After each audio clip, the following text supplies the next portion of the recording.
Pasal 1, Khotbah 4, 1 Yohanes 1 ayat 8 sampai 10. Pengakuan di dalam kebenaran. Pengakuan di dalam kebenaran.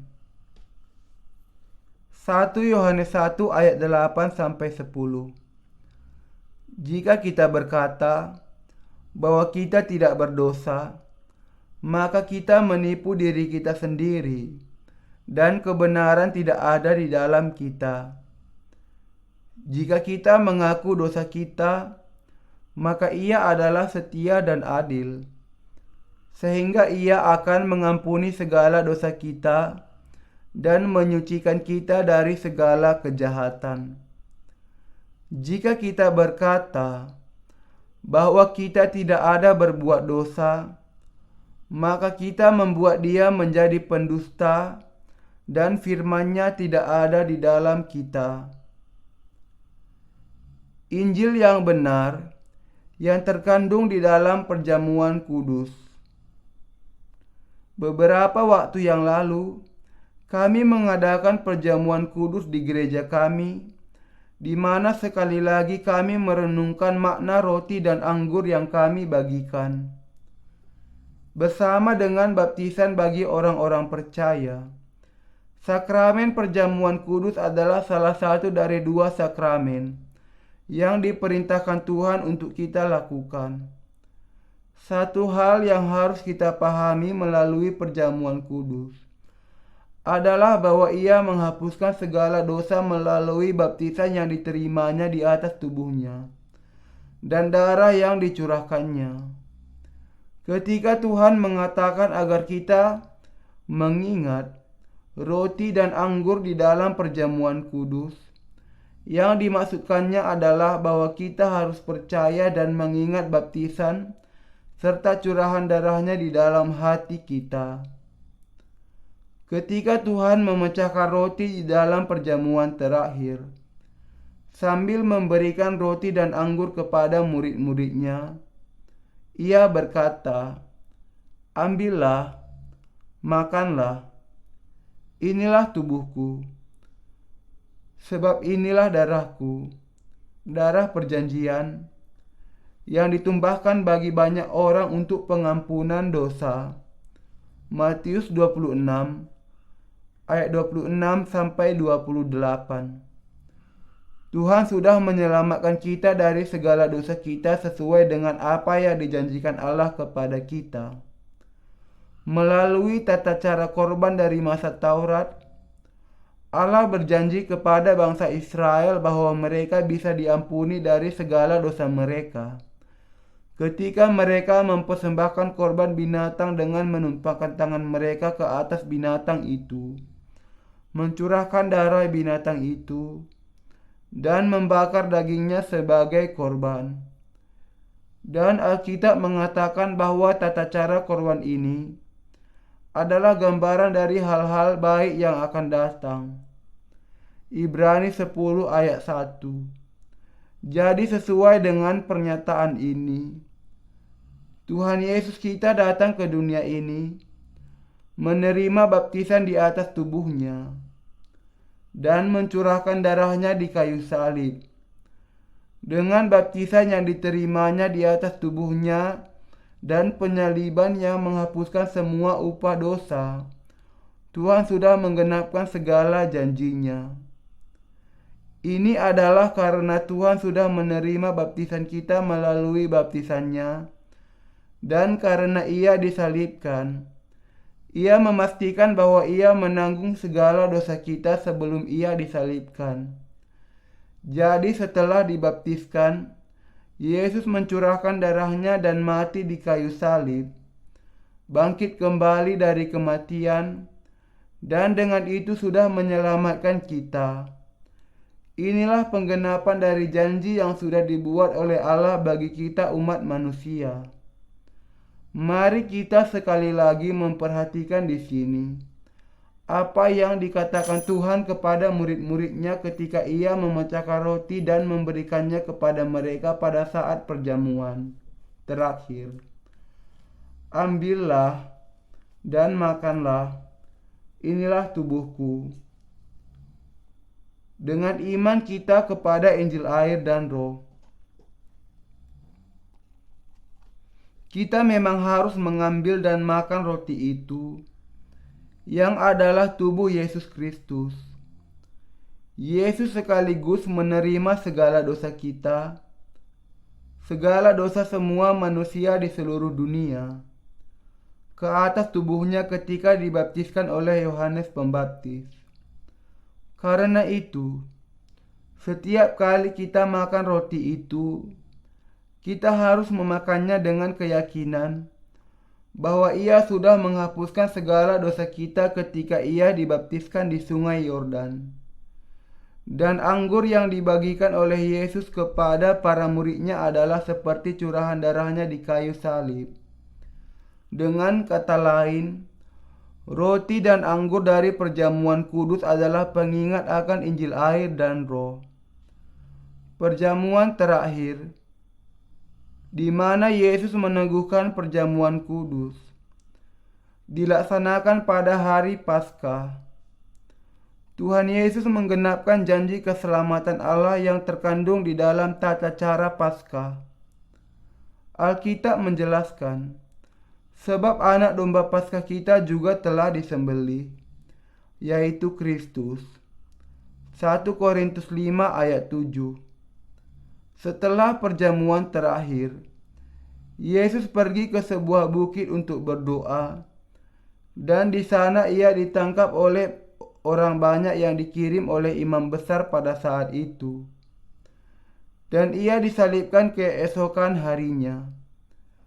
Kata terakhir yang diucapkannya di kayu salib adalah, "Sudah selesai." Yohanes 19 ayat 30. Jika demikian, apakah yang hendak kita katakan? Apakah Allah tidak adil? Mustahil. Roma 9 ayat 14. Yesus sudah menggenapi segala kebenaran dengan baptisan dan curahan darahnya. Matius 3 ayat 15. Bagi saya dan kita semua, Tuhan kita menanggung kutu atas dosa-dosa dengan dibaptiskan dan mencurahkan darahnya. Inilah sebabnya Dia tertikam oleh karena pemberontakan kita. Dia diremukkan oleh karena kejahatan kita. Yesaya 53 ayat 5. Meskipun Ia pada kenyataannya tidak memiliki dosa sama sekali, Ia menerima segala dosa kita dan mati bagi kita. Karena Yesus menanggung segala dosa kita melalui baptisannya, Ia menanggung semua penderitaan. Dihina oleh manusia di sepanjang 33 tahun kehidupannya, dan Ia diabaikan dan direndahkan. Tetapi kita harus makan dan minum roti dan anggur kehidupan dengan percaya bahwa Ia datang ke dunia ini untuk menghapuskan segala dosa kita sekali untuk selamanya. Inilah kebenaran iman rohani yang sesungguhnya bagi mereka yang mengambil bagian di dalam perjamuan kudus. Dengan demikian, ketika kita mengambil bagian di dalam perjamuan kudus, jangan hanya berpikir, "Sudah cukup lama sejak saya terakhir kali makan roti dan anggur." Tetapi kita harus makan dan minum dengan iman. Dengan kata lain, saya ingin bahwa Anda mau mengambil bagian di dalam setiap perjamuan kudus dengan iman yang sungguh-sungguh percaya kepada Injil air dan Roh. Saya ingin agar kita semua memahami makna yang sebenarnya dari perjamuan kudus dan makan serta minum dengan iman. Jadi lain kali ketika kita memecahkan roti di dalam perjamuan kudus, mari kita menerima roti itu dan memakannya dengan mengingat akan keselamatan yang diberikan Tuhan kepada kita, bahwa Ia sudah menghapuskan segala dosa kita dengan menanggung semuanya ke atas tubuhnya melalui baptisan yang diterimanya dari Yohanes, dan ketika kita mengambil cawan anggur dan meminumnya, mari kita merenungkan curahan darah Yesus di kayu salib. Kita kemudian akan mendapat kesempatan yang baik untuk sungguh-sungguh merenungkan akan keselamatannya yang sempurna, yang diselesaikannya melalui baptisan dan curahan darahnya. Dan perjamuan kudus kita tidak akan hanya menjadi sekedar tata cara formal belaka. Dan setiap kali Anda menerima cawan anggur juga, saya meminta agar Anda merenungkan iman kepada Injil air dan Roh ini. Kita tidak bisa menghindar dari kutuk neraka atas dosa-dosa kita. Akan tetapi Yesus menanggung segala dosa dan mati bagi kita. Ia memikul semua kutuk kita, dan dengan itu sudah menyelamatkan Anda dari segala dosa Anda sekali untuk selamanya.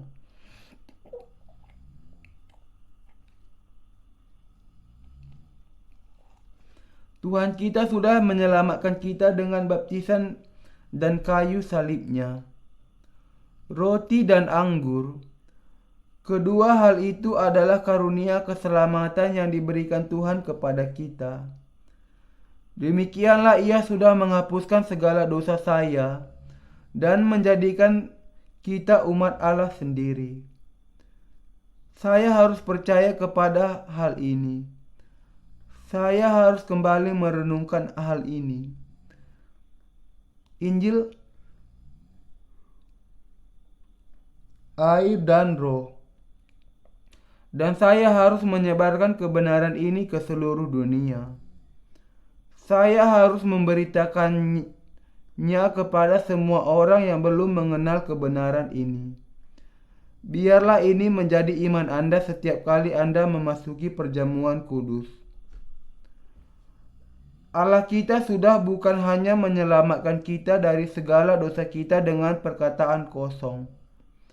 Namun, sebagaimana Ia sudah menjanjikan keselamatan kepada kita melalui firman-Nya, melalui penumpangan tangan dan curahan darah. Allah kita memang sudah menyelamatkan kita dengan baptisan yang diterima Yesus dan darah yang dicurahkannya di dalam masa perjanjian baru. Demikianlah Tuhan sudah menghapuskan segala dosa kita sekali untuk selamanya. Ia memberikan kepada kita, karena Ia telah membuka jalan yang baru dan yang hidup bagi kita melalui tabir, yaitu dirinya sendiri. Ibrani 10 ayat 20. Dan karena itu, kita bisa dilahirkan kembali dengan sungguh-sungguh percaya kepada kebenaran ini. Adalah karena, dengan kata lain, Tuhan sudah membasuhkan segala dosa kita dan menyelamatkan kita, sehingga kita bisa menerima keselamatan kita dengan iman. Kalau Tuhan belum menyelamatkan kita dari segala dosa kita, tidak akan ada cara bagi kita untuk mencapai keselamatan kita. Betapa besar kasih karunia-Nya kepada kita.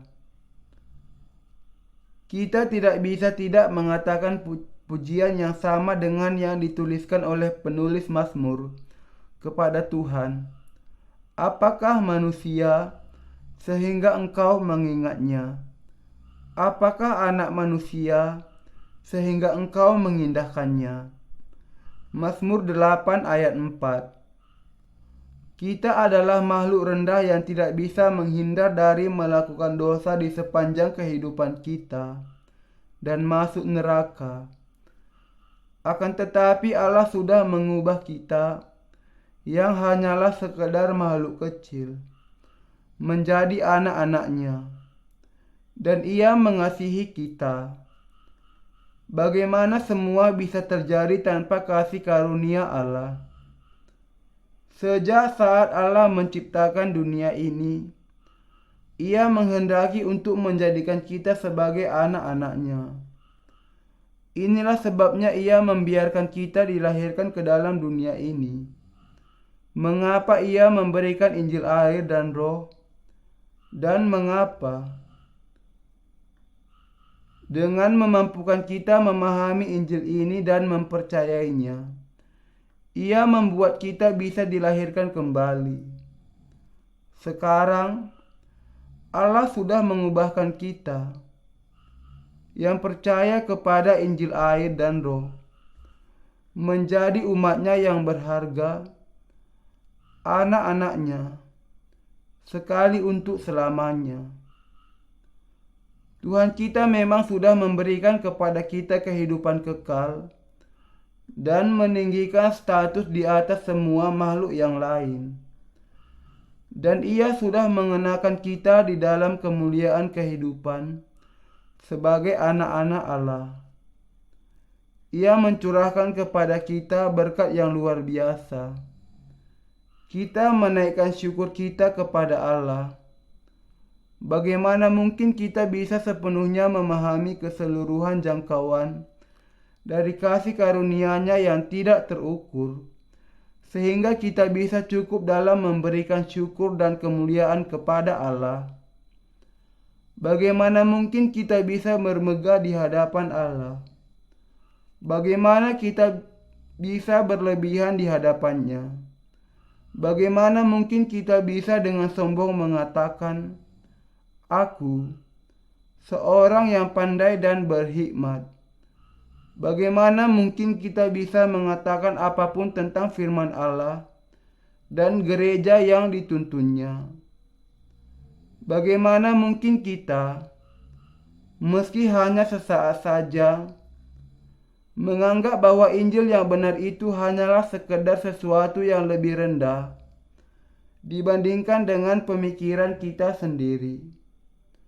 Kepada Allah yang sudah menyelamatkan makhluk yang rendah seperti kita dari segala dosa kita, yang sudah menjadikan kita anak-anak-Nya, dan yang sudah memberikan kepada kita kehidupan kekal, serta mengizinkan kita untuk menikmati semua keagungan dan kemuliaan.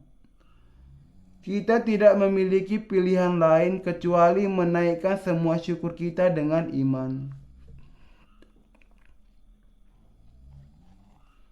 Karena itu, kita harus taat kepada iman yang dari Allah, mengikuti Tuhan dengan iman, dan saat kita mengikuti Dia, kita harus menerima pemeliharaan yang berharga dari Allah dengan iman.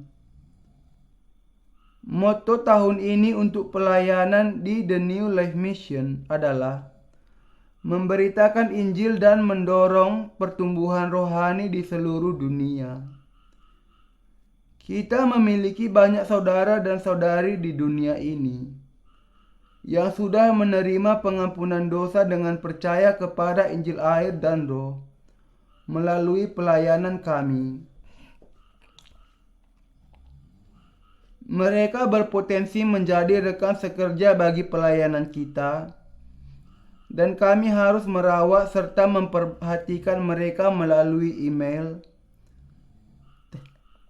telepon, dan dengan literatur Kristen kami.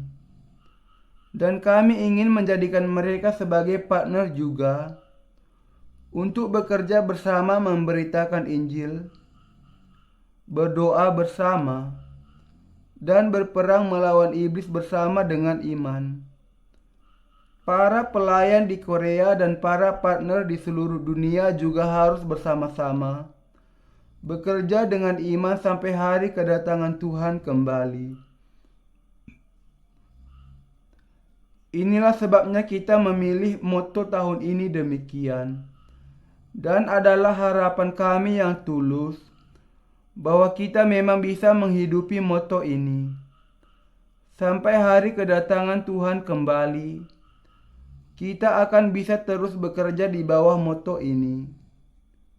Memang kami akan memberitakan Injil semakin sering dan semakin luas. Tahun lalu, seperti biasa, Allah sudah membuat kami melakukan pelayanan kepada Tuhan lebih dari yang kami rencanakan. Dan saya yakin bahwa tahun ini juga Ia akan memberikan berkat yang demikian berlimpah bagi kami untuk melayani Dia. Adalah kerinduan saya untuk memberitakan Injil ke seluruh penjuru dunia dengan semakin besar, untuk semakin melayani Tuhan dan Injil, untuk menghasilkan lebih banyak buah-buah rohani keselamatan, untuk semakin memberikan kemuliaan bagi Allah, dan untuk menerima berkat yang lebih banyak dari Allah, baik dalam tubuh maupun rohani. Saya berdoa kepada Allah agar Ia akan membuat semuanya terjadi bagi kami. Saya menghendaki agar Allah memegang kami dengan kuat dan memberkati kami. Saya sungguh-sungguh ingin agar kita semua menjalani kehidupan dengan iman kita kepada Injil air dan Roh, sampai harinya kita bertemu dengan Tuhan muka dengan muka. Sampai datangnya hari itu, kita harus setia kepada panggilannya untuk menginjili dunia ini. Tuhan Yesus kita sudah menyelamatkan kita dengan dibaptiskan dan menerima hukuman dengan mencurahkan darahnya serta mati di kayu salib. Karena itu, sampai akhirnya, kita akan memberikan kesaksian mengenai kebenaran Injil air dan Roh. Saya ingin agar kita semua memiliki iman yang lebih kuat kepada Allah. Semakin banyak bersaksi, semakin menghasilkan banyak buah rohani, menerima lebih banyak berkat, dan hidup bagi Tuhan kita.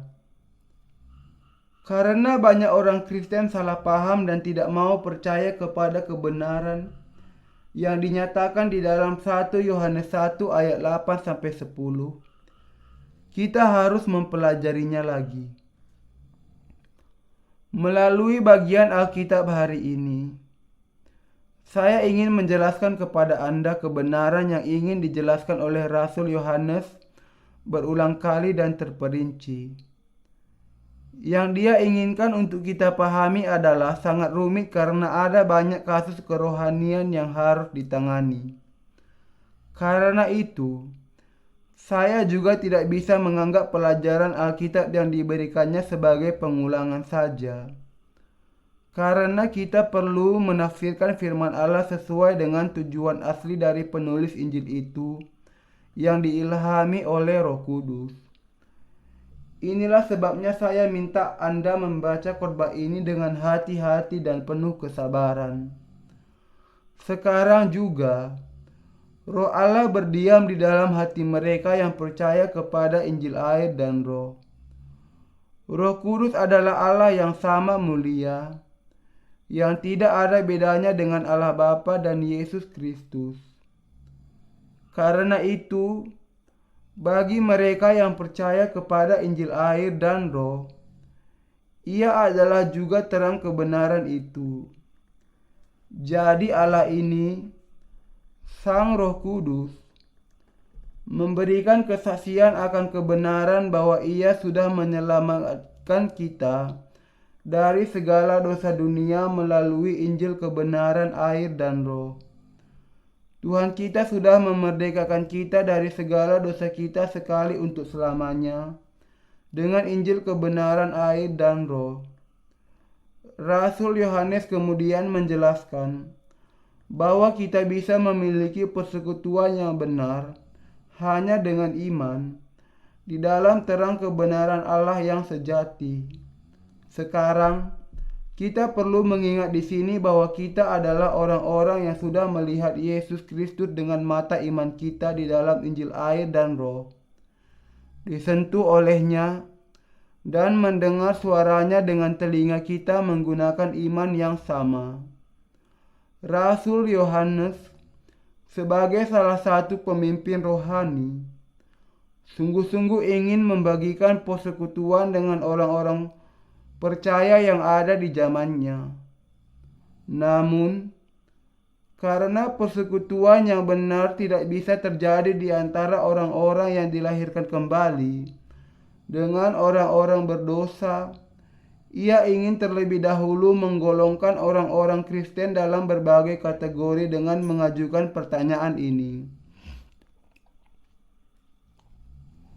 Sudahkah Anda dibebaskan dari segala dosa Anda dengan percaya kepada Injil air dan Roh? Rasul Yohanes menjelaskan kepada kita kebenaran yang harus kita pahami. Apa yang dimaksud Rasul Yohanes dengan kata "jika" di sini? Dengan itu, ia ingin menjelaskan kebenaran dengan menerapkannya kepada dua jenis manusia. Kita harus terlebih dahulu memahami bahwa adalah dengan iman kita kepada Injil air dan Roh, yang adalah kasih Allah, bahwa kita sudah dibasuhkan dari segala dosa kita sekali untuk selamanya. Tuhan Juru Selamat kita yang sudah membasuhkan dan secara sempurna menyelamatkan kita dari segala dosa kita dengan Injil yang benar, itulah kasih Allah Bapa.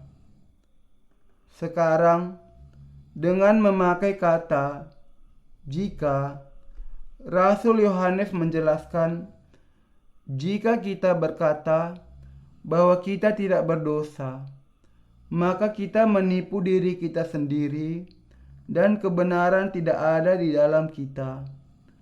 1 Yohanes 1 ayat 8. Bagian ini berarti bahwa jika kita mengatakan bahwa kita tidak memiliki dosa atau tidak pernah melakukan dosa, maka kita adalah orang yang mendustai diri dan juga mendustai Allah.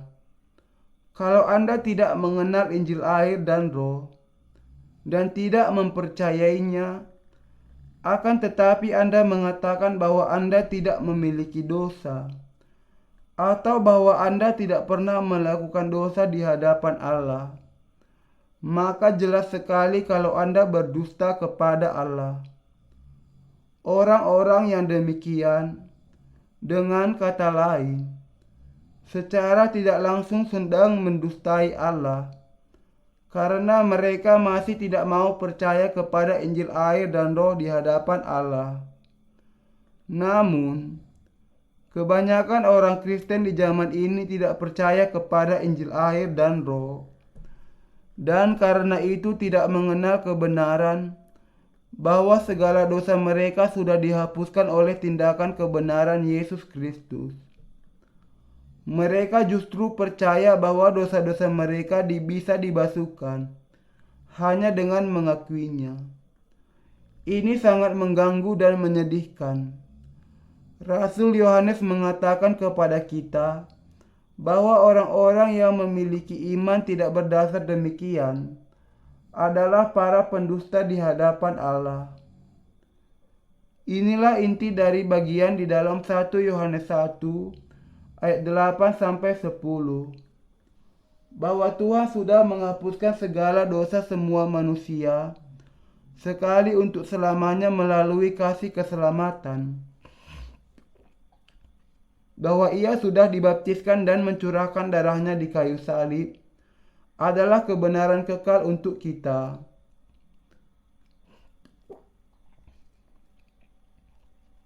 Karena itu, kita semua harus memahami bahwa dengan mengenal dan percaya kepada Injil air dan Roh, Injil pengampunan dosa yang dinyatakan melalui kasih Yesus Kristus, kita memang bisa diselamatkan dari segala dosa kita sekali untuk selamanya. Namun masih banyak orang yang tidak mengenal kebenaran Injil air dan Roh, dan sebagai akibatnya mereka menjalani kehidupan mereka dalam kesia-siaan. Dengan segala dosa mereka masih tetap ada di dalam hati mereka, dan akhirnya sampai kepada kematian jasmani dan juga rohani mereka. Karena itu, mereka harus terlebih dahulu mengakui bahwa mereka memang memiliki dosa, dan bahwa mereka membutuhkan kasih karunia Allah yaitu Injil air dan Roh. Dengan demikian, semua manusia harus terlebih dahulu mengenal kebenaran Injil air dan Roh. Kalau ada di antara Anda yang belum mengenal Injil air dan Roh, dan masih mengatakan kepada Allah kalau tidak memiliki dosa, maka ia adalah seorang pendusta. Orang-orang yang demikian harus menerima Injil air dan Roh ke dalam hati mereka sesegera mungkin. Mereka yang masih memiliki dosa di hadapan Allah harus mengakui bahwa mereka terikat kepada dosa sampai kematian mereka. Dan mereka harus menerima di dalam hati mereka keselamatan dari Injil air dan Roh, kasih dan karunia dari Allah, dan mempercayainya. Mereka harus memahami bahwa mereka sungguh-sungguh tidak bisa diselamatkan dari segala dosa kalau mereka tidak percaya kepada kasih keselamatan yang dinyatakan dalam Injil air dan Roh yang diberikan Allah. Karena itu, mereka yang masih memiliki dosa di hadapan Allah harus mengakui diri mereka berdosa, dan mereka harus percaya kepada Injil air dan Roh, Injil yang bisa memerdekakan mereka dari dosa-dosa mereka. Siapa yang bisa menerima pembasuhan dosa dari Allah? Mereka adalah orang-orang yang tidak menyembunyikan keberdosaan mereka dari Allah dan percaya kepada Injil air dan Roh. Kita semua harus memahami dan percaya kepada kasih kebenaran, bahwa Yesus Kristus, Anak Allah, datang ke dunia ini dalam rupa manusia dan sudah menyelamatkan kita dari segala dosa kita melalui Injil air dan Roh. Semua manusia yang memahami alasan mengapa Yesus dibaptiskan oleh Yohanes Pembaptis dan disalibkan, dan percaya kepada hal ini, bisa diselamatkan dari segala dosa mereka sekali untuk selamanya dengan iman ini. Kita semua harus memahami bahwa dengan percaya kepada Injil air dan Roh, kita bisa menerima dengan iman kasih keselamatan yang sempurna dari Allah. Dengan demikian, mereka yang percaya kepada kasih yang dicurahkan Allah melalui Injil air dan Roh ini akan bisa diselamatkan dari segala dosa mereka dengan iman. Namun, untuk percaya kepada kasih keselamatan Allah, mereka harus terlebih dahulu mengakui bahwa mereka memiliki dosa dan bahwa mereka untuk selamanya terikat kepada neraka karena dosa-dosa mereka. Aku sudah melakukan dosa di hadapan Allah. Aku adalah orang yang, karena dilahirkan sebagai keturunan Adam, mewarisi dosa.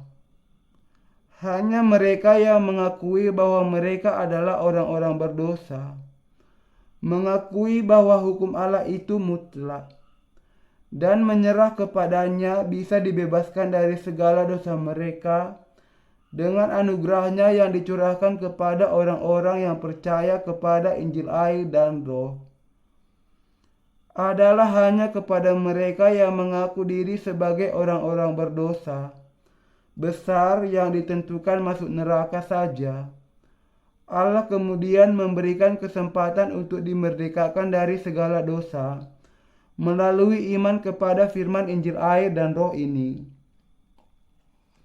Jadi kesempatan untuk menerima pengampunan dosa yang diberikan hanya kepada orang yang memahami bahwa ia adalah orang berdosa dan bahwa penghukuman atas dosa itu menanti dia.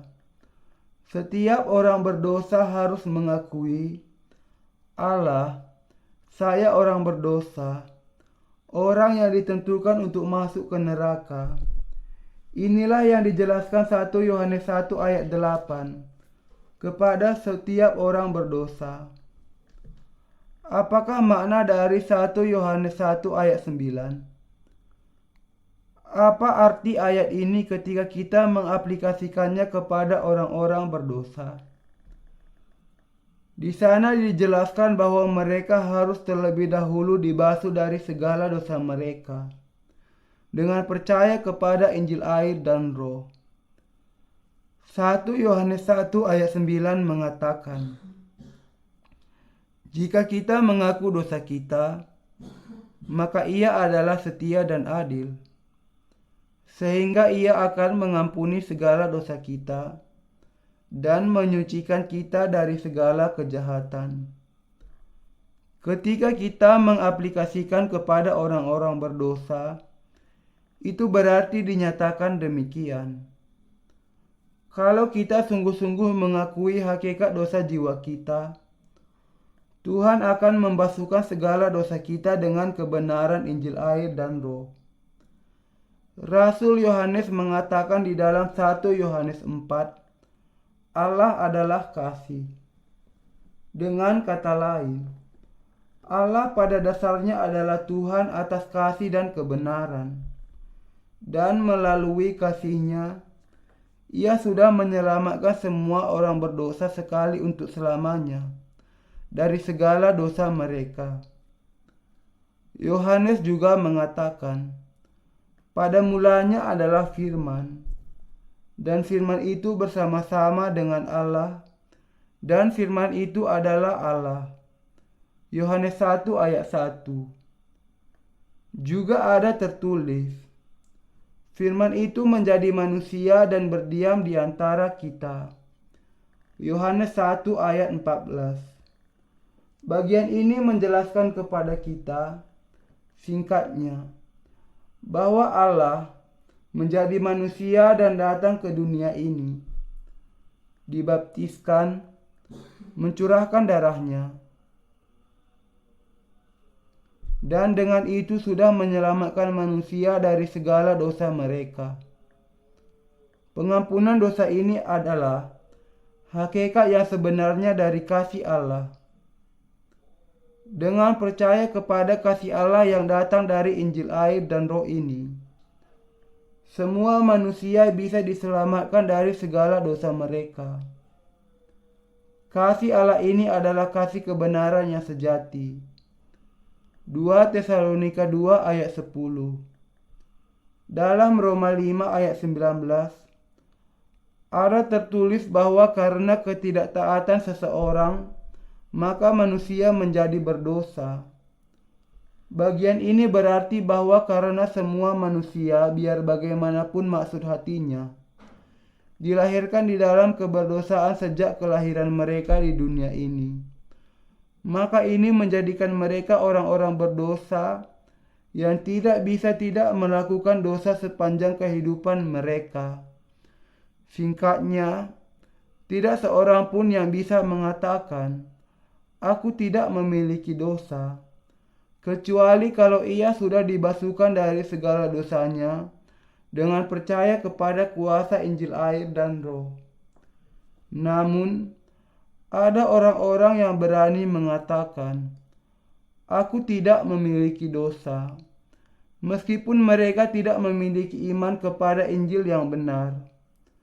Bagi mereka yang meski demikian, masih mengaku tidak memiliki dosa tanpa memiliki iman kepada Injil air dan Roh, Tuhan mengatakan bahwa kasih kebenaran Allah tidak bisa masuk ke dalam hati mereka.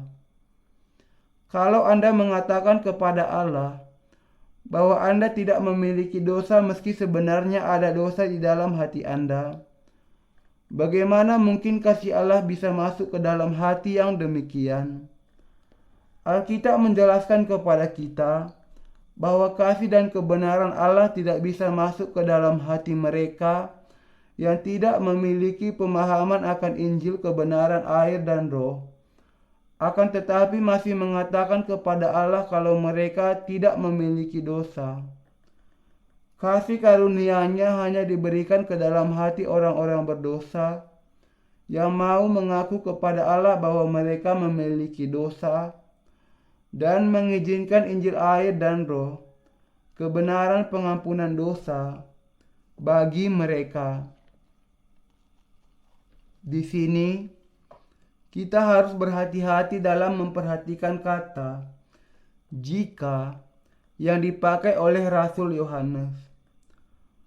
Tuhan kita memberikan keselamatan pengampunan dosa yang benar hanya kepada mereka yang mau mengaku kepadanya secara berterus terang bahwa mereka memang orang-orang berdosa. Karena Allah itu setia kepada semua, dan Ia itu adil. Ia sudah datang kepada kita di dunia ini dengan Injil air dan Roh untuk membasuhkan segala dosa kita. Jadi Allah mengatakan kepada mereka yang memiliki dosa di hadapan Allah dan kepada mereka yang tidak mendustai hati mereka sendiri, tetapi yang membuat pengakuan yang benar. Ia akan memberikan berkat keselamatan yang akan membasuhkan mereka dari segala ketidakbenaran mereka. Karena itu, semua orang berdosa yang masih tidak mengenal Injil air dan Roh harus berdoa demikian. Allah, saya sudah melakukan dosa ini terhadap Engkau, dan karena dosa yang saya warisi dari leluhur saya, Adam dan Hawa, saya tidak bisa tidak melakukan dosa senantiasa sepanjang kehidupan saya. Allah, saya mengakui kepadamu bahwa saya tidak memiliki pilihan lain, kecuali terikat kepada neraka sesuai dengan hukum-Mu. Selamatkanlah saya yang terikat kepada neraka ini dari segala dosa saya. Kepada mereka yang dengan demikian mengakui dosa kepada Allah dan meminta keselamatan yang penuh kasih karunia darinya, Ia akan memberikan kebenaran keselamatan yang sudah dipersiapkannya bagi mereka untuk menyelamatkan semua orang berdosa dari segala dosa mereka. Allah menjadi manusia untuk sementara waktu. Ia adalah Yesus Kristus. Ia sudah menggenapkan kebenaran Allah dengan dibaptiskan oleh Yohanes Pembaptis dan dengan memikul semua kutuk atas dosa dunia ke kayu salib dan mencurahkan darahnya yang berharga itu. Yesus memang sudah menyelamatkan manusia dari segala dosa mereka. Tuhan sudah memberikan keselamatannya yang sempurna kepada barang siapa yang percaya kepada kebenaran ini. Karena anugerah keselamatan yang diberikan Allah kepada manusia adalah kebenaran yang sudah datang dalam rupa Injil air dan Roh. Dengan percaya kepada kebenaran ini, setiap orang berdosa harus menerima pengampunan dosa dari Allah dan menaikkan pujian kepadanya. Karena itu, kita semua harus mengakui segala dosa kita dan diselamatkan dari segala dosa kita di dalam Injil air dan Roh.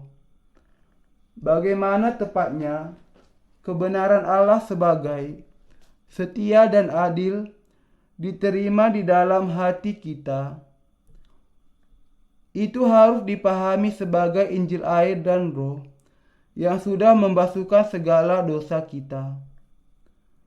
1 Yohanes 1 ayat 9 menegaskan, jika kita mengaku dosa kita, maka Ia adalah setia dan adil, sehingga Ia akan mengampuni segala dosa kita dan menyucikan kita dari segala kejahatan. Di sini, frase setia dan adil berbicara mengenai kebenaran bahwa Tuhan kita bukan hanya menanggung segala dosa dunia ini sekali untuk selamanya dengan dibaptiskan oleh Yohanes Pembaptis, tetapi juga dengan menggantikan kita memikul penghukuman di kayu salib sekali untuk selamanya. Tuhan dengan setia menggenapi janjinya kepada mereka yang percaya kepadanya. Singkatnya, Tuhan kita menggenapi segala kebenaran Allah sekaligus melalui Injil air dan Roh. Bahwa Allah itu setia berarti bahwa Ia penuh dengan kebenaran dan bukannya palsu tetapi sejati. Itu berarti bahwa Allah mengatakan, Kasih-Ku yang sudah menyelamatkan engkau dari segala dosa itu penuh dengan kebenaran, tidak pernah palsu.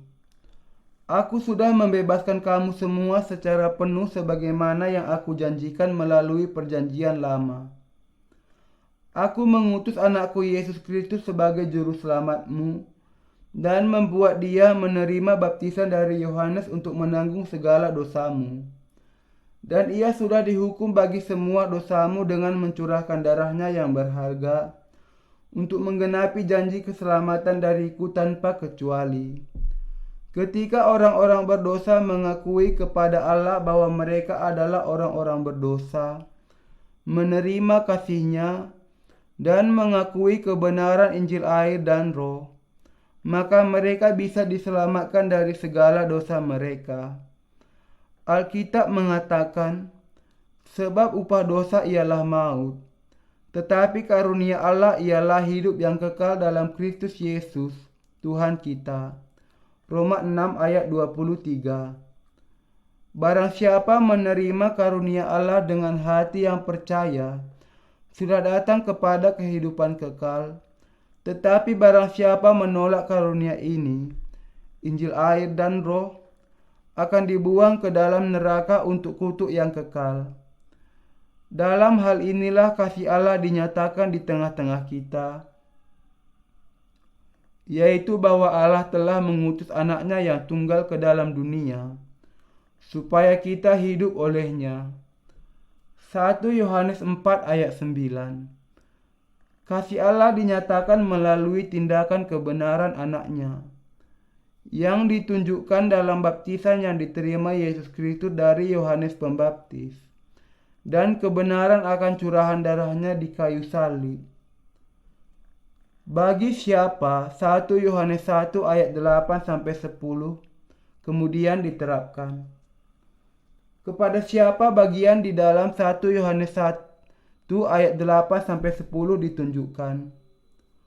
Kebenaran itu berbicara kepada dua jenis manusia. Mereka yang percaya kepada Injil air dan Roh dan yang tidak. Apakah di dalam bagian ini kemudian juga dibicarakan mengenai mereka yang sudah menerima pengampunan dosa, atau hanya berbicara kepada mereka yang belum menerima pengampunan dosa? Bagian ini dikatakan Allah kepada kedua jenis manusia itu, kepada mereka yang sudah menerima pengampunan dosa dan yang belum menerimanya. 1 Yohanes 1 ayat